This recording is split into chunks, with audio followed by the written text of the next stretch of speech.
So this is Miss Darty again, and I'm going to show you one more database that you can use to browse for topics for your 8th grade research project.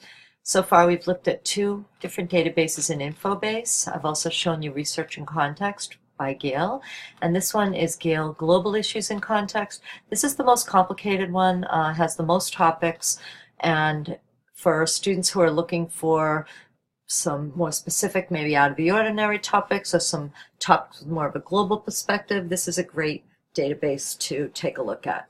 So I'm on the research paper resource page. You can just go right in there without a password, as you can with all the Gale databases. None of them need passwords. And our home page, you have at the top, as you did with the other databases, some featured topics. There are just 3 here at the top, which you can browse through and take a look at any of those if you'd like. You also have a featured video that could give you some ideas. This is about an earthquake in Mexico. Some featured news articles may give you some ideas about topics that you might want to research. But I think the most useful thing on here is the subject areas that you can look within. So we have business and economy, conflict and diplomacy, environment and climate change, government, politics and the law, health and medicine, science and technology, society and culture, women, children, and the family. And they give you just 3 preview topics for each one. If you want to see all of them, you just click View All. So under health and medicine, when I click View All, you'll see lots and lots and lots of topics, more so than any of the other ones we've looked at. Most of these will be topics that have controversy to them, that you'll be able to form a strong opinion around: body image and eating disorders, biological and chemical weapons, belief in evolution. People argue about that. So there's lots of different interesting topics in here. If you want to change to a different subject or category, you can go right through this menu up here. If you want to go to see all the topics, you can click View All, and you'll see how many there are. There's many topics in here. Women's rights. There's a lot on women, lots of different topics around women. So if you want to see all the topics for women, they might have been in different categories if you looked at them category by category, but you can see them all in one place here. So I am going to show you an example of a topic within here and how it's set up and how you can browse within that. So I'm going to go ahead and go into women and poverty.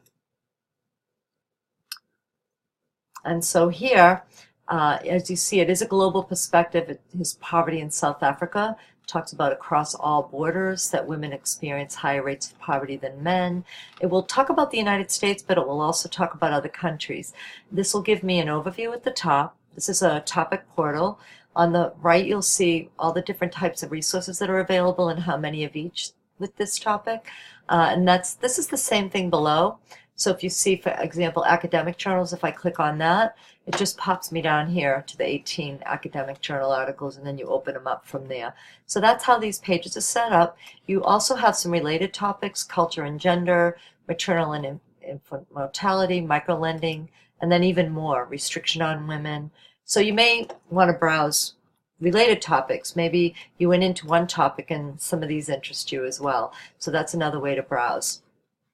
But once you get in, you can click View More. This will give you an overview of the topic. Women in poverty, kind of not too long, a couple of pages at the most. I'll go back to my topic, clicking there.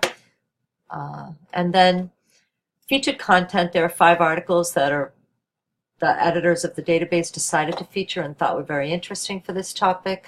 You can also just go in, like there's 6 reference articles for women in poverty. Let's look at these. And as in Research in Context, this also has the content levels. Intermediate is an orange or yellow square.